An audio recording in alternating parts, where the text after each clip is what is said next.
Good morning, as Tim Cook would say, and welcome to this VI Labs recap video of Apple's 2025 iPhone 17 launch event.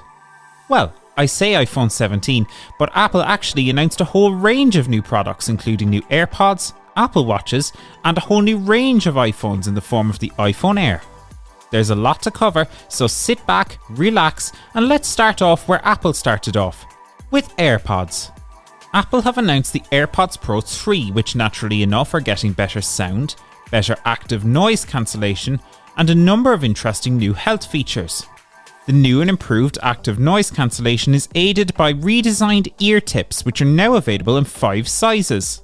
It should also make these new AirPods more secure and comfortable for more ear sizes, which is obviously good. There's a new live translation feature on AirPods Pro 3. And you can have a conversation with either both people wearing AirPods, or with one person wearing AirPods with the other reading the translated responses on an iPhone screen.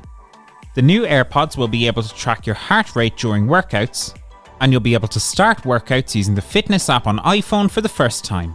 You'll even be able to use the new workout buddy, getting encouragement throughout your workout. Look at you go! You've been absolutely smashing this workout. Battery for active noise cancellation is now up to 8 hours, and you can get 10 hours of battery life in transparency mode. All round, this looks like a great update for AirPods. Apple Watch. Next up was my favourite part of the event, which was updates on Apple Watch.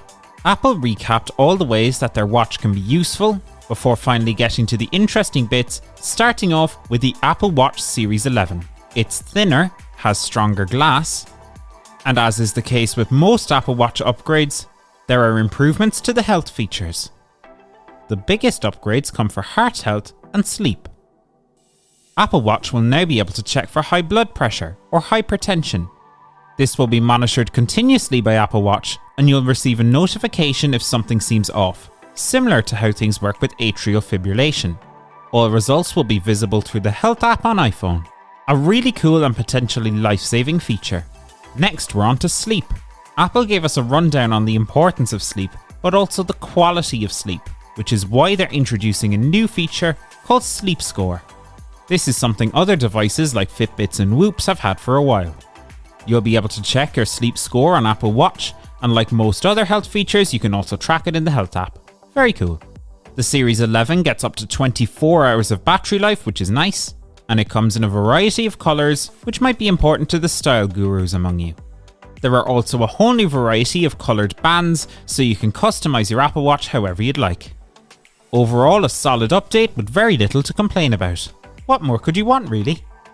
Next up was an upgrade for Apple's cheaper entry-level watch, the Apple Watch SE. We're now at the Apple Watch SE 3.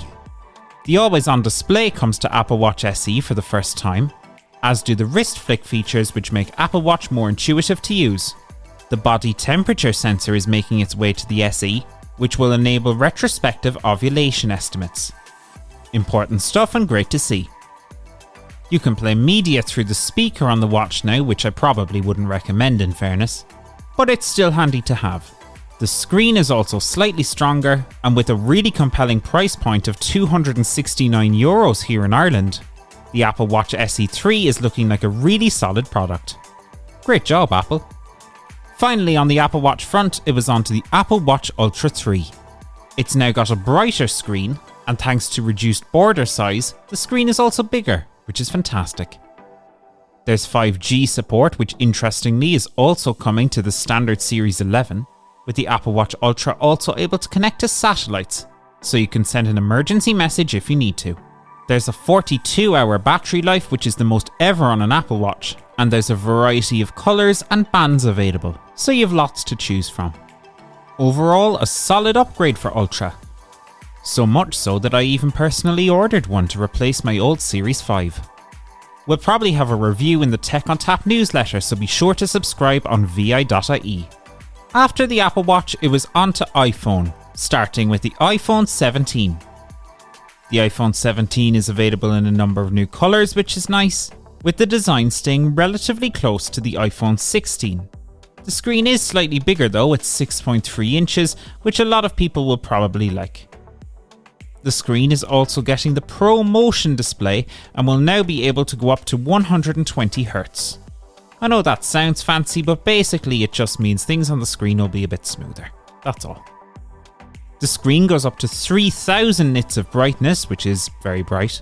And obviously you wouldn't want that fancy screen to break, so the phone is now more durable than ever. The new phone will be slightly faster than its predecessor using the A19 chip, which Apple say will be great for gaming. Hopefully we'll see more accessible gaming on iPhone soon. There's better battery life with an extra 8 hours of video playback. And for those of you scanning documents, taking photos or using the magnifier, there's also an improved camera. Expected, but still great to see. It's not a mind-blowing update by any means, but it's still good to see iPhone improving. After the iPhone 17, it was on to the star of the show, for Apple at least, the iPhone Air. Not the 17 Air, just the Air. The iPhone Air is ridiculously thin, but there's a large bump at the top of the phone where the camera is.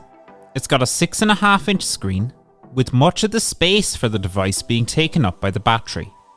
This device seems to be really designed for aesthetics, and has just one Fusion camera, even if it is 48 megapixel. To save space on the inside, it's also eSIM only worldwide. It will be interesting to see how quickly Irish carriers adapt. The device will have all-day battery life and is priced in between the iPhone 17 and 17 Pro. Speaking of the Pro, that was announced next. The iPhone 17 Pro is Apple's most powerful phone ever and copies a lot of its design from the iPhone Air. There's a new vapor chamber within the phone to keep it cool and stop it from overheating, and this will also help with performance. This is relatively common with PCs, but it's not widely seen in phones.